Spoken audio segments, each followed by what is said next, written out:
Like, oh, he's a bad guy, and he was a bad guy because I'm sure and I'm smart, and Tony Stark might have I'm a been a smart genius. 9-year-old.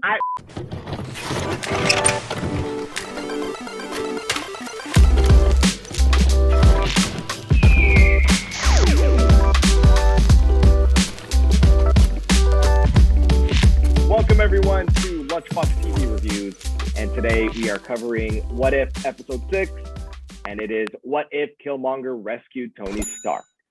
I'm Alex, and I am joined today by Lou. Hello.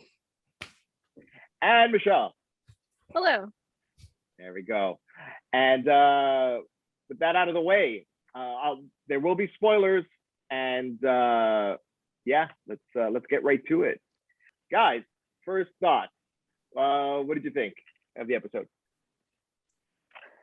Oh, okay, here we are. So the way I watch this show, as I watch most of the Marvel shows, I have a thing with my friends and we watch it online together. And then it's usually peppered in with us watching other things afterwards and just hanging out. I forgot that we watched this literally yesterday. I don't remember a lot about this episode. It did nothing for me at all. It was the most bland of all the things we watched, and we spent like a good 20 minutes just watching stupid YouTube videos. And that was more exciting and memorable than this episode for me. I'm disappointed. I'm so disappointed. I really wanted to love it, and I do not love it. I barely remember it. I liked it for one reason and one reason alone, and it was Killmonger. Everything else was sort of just kind of forgettable. Like, I didn't care about it, but I did really kind of like how Killmonger was just scheming throughout the whole thing, and that for me was made the episode. The rest of the episode, or like everything else in the episode, was just kind of it was definitely as mediocre as the show's proven to be up to this point, save for the Doctor Strange episode. It was definitely the standout. Still the lone one. Still. But in terms of like the middling episodes that they've all been, this one is probably just a little bit better. And you know what? Let's call a spade. It's Michael B. Jordan. He did a really great job at it, and like it just reinforced my desire to see him come back and take over the mantle of Black Panther. I hope I'm not alone, but I want to see that next movie. That's me. Now let's talk about the first act. So the episode begins just like Iron Man 1 started. Tony Stark is in Afghanistan, and he's riding around with some soldiers, gets attacked by members of the Ten Rings, and who shows up but Killmonger. Killmonger saves the day, saves Tony Stark's life. They go back, hold a press conference in which Killmonger reveals that Obadiah Stane was behind everything, and and he gets arrested right away, just reinforcing the belief that Tony can trust this man, Eric Killmonger. And wait, what's his actual last name? It's not Killmonger, is it? It's no, it can't be. Jobu or something, or that's his dad is Jobu. Right. Okay. Anyways, something Wakandan. Right. So, Tony Stark makes him like COO or something of the company, or like gives him a prominent role in Stark Industries. Pepper Potts, her eyebrow arches because there's something fishy happening, and fair enough, there's something fishy, but Eric does reveal to Tony Stark that he has this blueprint for like an armored suit that he hopes Tony could build, and he does, and it looks like a Gundam. Like they even mentioned a Gundam, right? It was like this crazy looking robot, and So, what did y'all think up to this point? I was kind of okay with it. Like I didn't feel super excited about it. I was like, okay, it is kind of playing out more or less how I thought it would. For 1 minute, I was like, oh, I really want Killmonger to be good. Like I really want him to be a good guy, and I want them to buddy up. And then my friends quickly pointed out to me that his backstory would not have changed even in this instance. So he would still be evil. and then he did all the evil things, and that made a lot of sense. But I was a little I don't know, I wanted to see a different version of Killmonger. I don't know why. That was the thing, the hope I held in my heart of him saving Tony, that he was like maybe a little bit more of a good guy. He was definitely not, which was fine. Like, that was cool. This part to me was just setting up the rest of the episode. It didn't feel like too much actually exciting happened. I had a little chuckle at the Gundam thing because I made a comment as I was watching. I was like, wow, it looks like a Gundam. And then they literally like, it looks like a Gundam. I'm like, okay, cool. Like, that Gundams exist in the MCU. So that's cool to know. That's it. For me, the moment that, like Michelle, I was thinking maybe this is the what if where kind of Killmonger is good, but once he kind of ratted out Obadiah is that his name? I was like, oh, I see where this is going. And another thing that I noted in this episode was that Tony Stark not getting that just thing where he becomes Iron Man, the experiences, like whatever happens to him, he's just like kind of an asshole. And also with this, I feel like he's always looking for kind of like a son figure, because you know how he was attached to like Peter in the regular MCU, and then once Killmonger has these, you know, that his credentials that he did this, he did that, he's like, oh, you know what, I'm gonna make you COO just like that. I'm like, right, whatever. But yeah. Did anybody else just hate the voice actor for Tony Stark? Thank you. Yeah. Thank you for mentioning that. It's hard. It sounded like they were doing like a young Tony Stark cartoon show, and just like he was playing him as a teenager or something. It sounded really weird. Yeah, I hate it more than whoever voiced Spider-Man in the Spider-Man. Yeah. Mhm. I hate this more. Yeah, no, I did too. Yeah, I mean, there's nothing really stood out. Like in the opening scene, they omitted the MySpace reference, which I found funny because MySpace isn't really a thing, or if it is, it's really obscure. But it was at one point huge. It was the social platforming app. Not app, website. Definitely not an app. No, not an app, and it never reached that point. Hey, but you never know. MySpace would have been an app. Find it. Yeah. Yeah. I'm finding it difficult to find things to say about this, even the opening. So let's just move on. So okay, Gundam built. They don't have anything to power it except for the pendant that Killmonger's wearing that's made of vibranium. It does. It helps charge it, the robot. But if they want to build more, they need more vibranium. So what happens is that they being Stark, Killmonger, Potts, and Rhodey, they all talk about reaching out to Claw. I forgot his last name, but his code name is Claw. His last name is Claw. Yeah, his last name is Claw. Yeah, Claw. So they reach out to him because he's like the premier vibranium dealer in Marvel Earth, apparently. And Rhodey facilitates it. So it's Rhodey, Killmonger, Claw. And during this deal, who pops up but T'Challa the Black Panther, which is strange because I thought the King was a Black Panther, so it shouldn't have been like, you know, the older man King. Yeah, but timing was weird. Yeah. It was odd. In any case, the Killmonger, as it turns out, has in his possession the sound frequency that Obadiah had in the first Iron Man that just paralyzes people. He used it on Rhodes and Black Panther and killed them both. Claw's still alive because I suppose he needs them for now. We'll get back to that. But when he comes back to Stark's home, Stark tells him he saw everything that went down because of Jarvis. Jarvis recorded it. Okay, so Stark powers up the robots that he made based on Killmonger's blueprint. And as it turns out, it's made out of paper mache and pretty useless because Killmonger just thrashes it because he had a spear made out of vibranium. So I don't know what you're doing with these robots. He kills Stark by impaling him in the shoulder. Okay.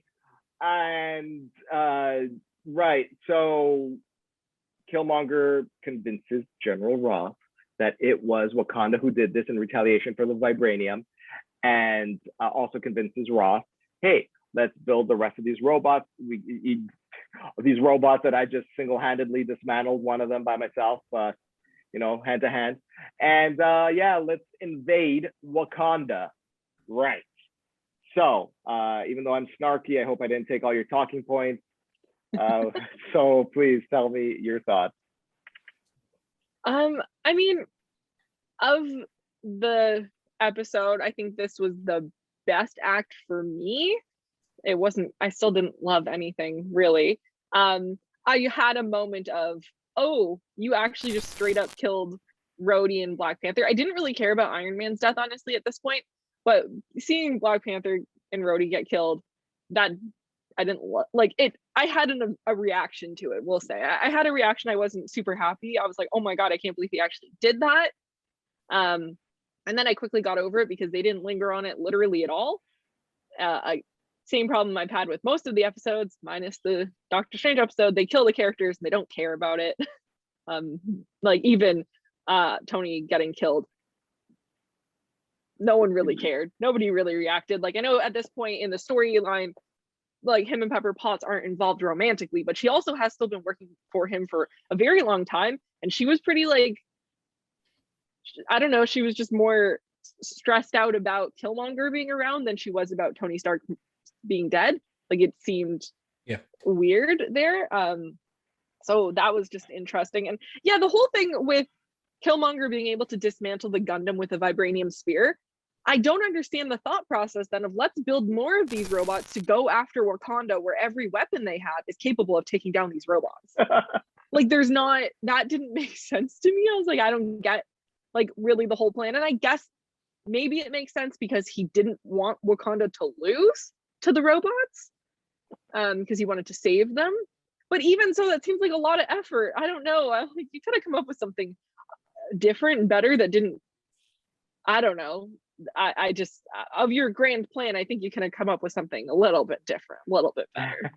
So that's my thought process.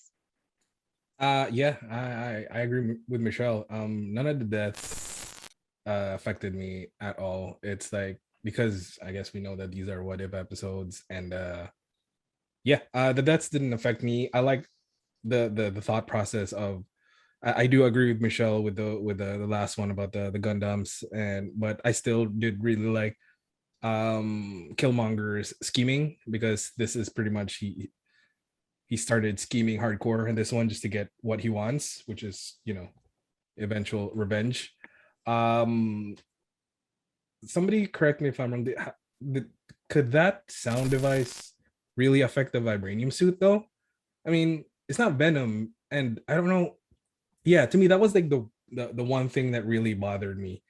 And then T'Challa just took off his helmet, even though that would. Why would you take off your helmet? Yeah, if you're that being would have protected attacked? you more, because vibranium's supposed to absorb all that. Mm-hmm. It was weird. You're not Venom. Like, yeah, so that was kind of what I like and what I didn't like a bit about the episode. Or sorry, this the second act. The one thing I guess that was pretty good that I didn't mention in the recap was the little discussion that Rhodey had with Killmonger, that if you want to make changes, you have to be part of the system. You can't rise above it, and that sort of dynamic that's part of what drives Killmonger.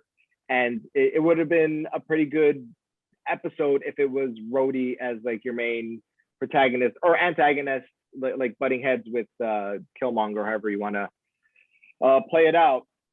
So yeah, I mean, it's basically stuff happens and you sort of have to like shrug your shoulders and forget about the logic, which leads me to the third and final act of this episode, where it gets all just haywire. Killmonger, Claw knows where Wakanda is and takes Killmonger there, and Killmonger kills Claw, just because he's got to kill people, got to remind the audience that he's evil.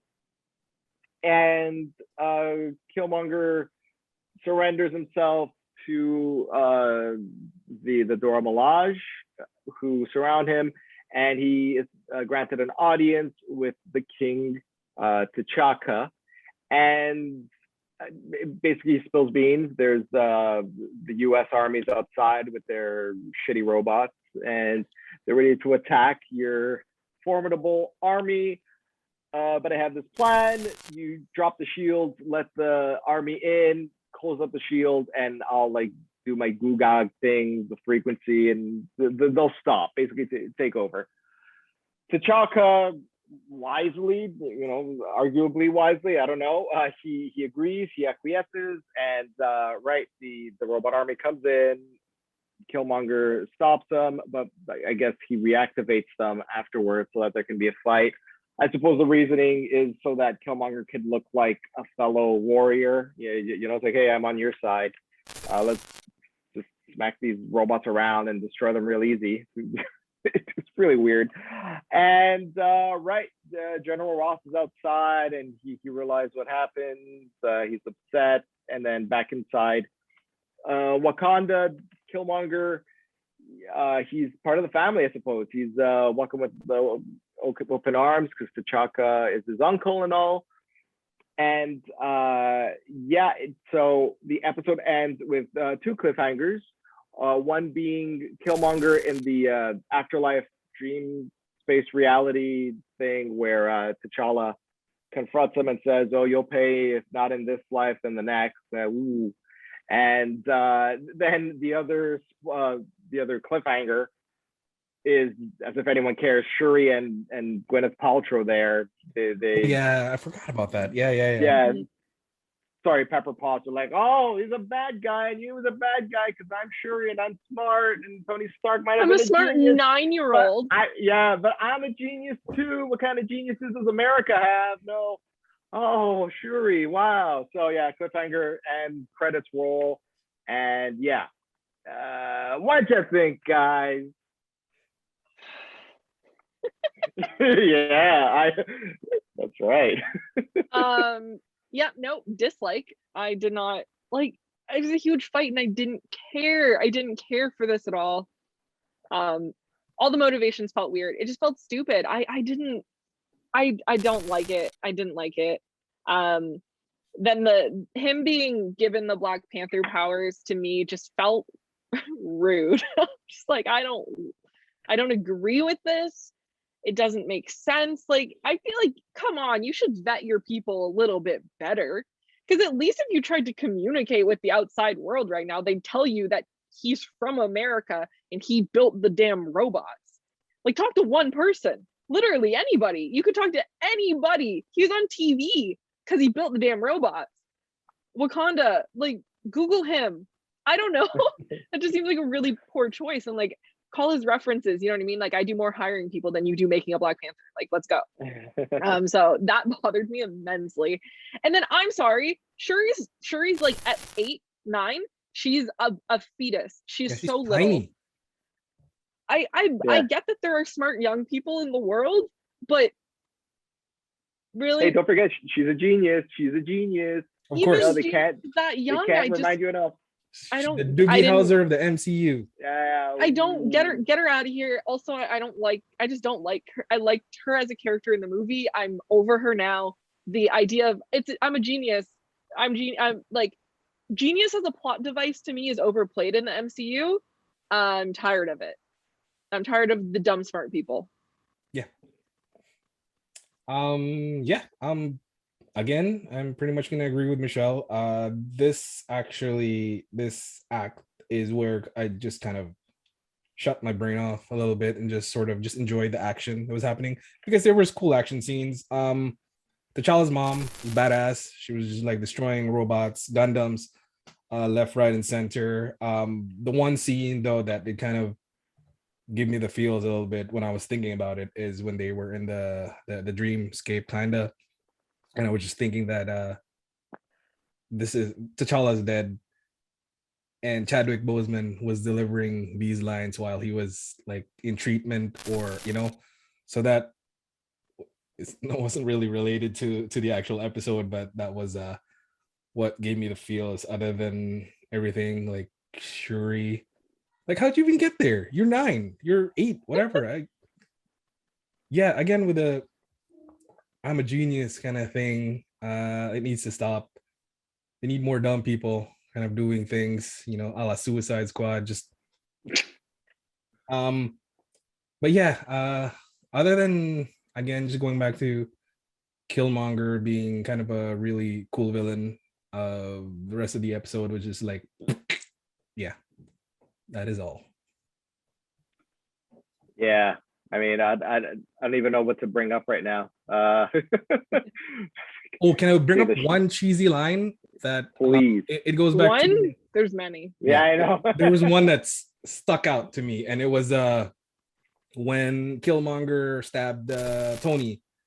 Is like, the difference between me and you is you don't know the difference between me and you. And I was like, right. All right. I know. Right. Yeah. Yeah. You kept him alive. Yeah. Like that scene is funny because like he impales Tony through the shoulder so that he would live. Like, I mean, the story writer, so that he would live long enough so that they can have like the share last words. Yeah. And like that was what they went with, and like, oh man. It's a disservice to Killmonger because in the Black Panther movie, his lines are so good. Like his final lines when he's dying, to me in the movie, are like some of top tier Marvel lines in my mind. And then they just are trying to like, I don't know if they're trying to redo that, but they're trying to give him like these really like even that vibe of those lines. Yeah, saying like really impactful things. Like even the conversation with him and Rhodey, he was trying to say like, why are you working for the people that oppress you and da da da. And I'm like, like it worked so well in the Black Panther movie and it does not work in this context. Yeah. Like there's potential, and you have Michael B. Jordan, delivering these lines, but it doesn't feel the same. Yeah. Which, like just like last week's episode, T'Challa talking about death, and like another scene that should have been impactful was just like I was checked out again. Yeah. No, I was just like, all right, credits, hurry up, credits. But yeah. There's nothing else I can bring up to shit on this anymore. Another stinker, folks. Yeah. Let's go to final scores. Go ahead. Again, this was kind of made watchable just because of how I like Killmonger's scheming. So this would be one of the higher scores that I would give the episode, which is a 4. I don't remember any of the scores I gave for the other ones, but at this point, if I were ever to try to like tell someone to watch the show, I would literally be like, watch the Doctor Strange episode and don't do anything else. I will never watch this episode again. It really like no. So I was thinking like a 4, a 5. Like I'm not mad at it. I'm just never gonna watch it again, and I wasn't very happy with it. So yeah, somewhere in there. 4.5. We'll just split the difference. At least they're like living up to expectations, or like my expectations right now. It's just like, oh yeah, that's how it's gonna be. So there's no rush. Like this is the first time a Marvel show has come out and I didn't watch it like first thing in the morning. No, like I just left it for like later at night. Like I don't care about spoilers or anything like that because really it doesn't matter. So Michelle, like you said, I forgot what my other scores were. Like I don't know if it's like 3 or 4 or something, but like I guess I'd give this like our scores are usually like that. Yeah, so I'm not gonna say like 3.5 for this episode. I'm just hoping that they featured Killmonger once again for my sake, because I want to see him come back and like kind of like a redemption story. And Black Panther 2, maybe it's just me. I don't know. I'd want to see him come back and become king of Wakanda, because I think he was like the most recent king. Blah blah blah. But I really like Michael B. Jordan. He's a top notch, one of my favorite actors. And yeah, but And with that said, what if we just called it a day?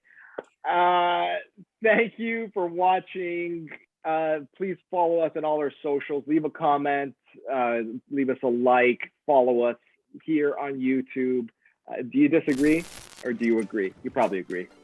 I'm Alex. I've been joined by Lou and Michelle. And we will see you on the next one. Bye. Bye.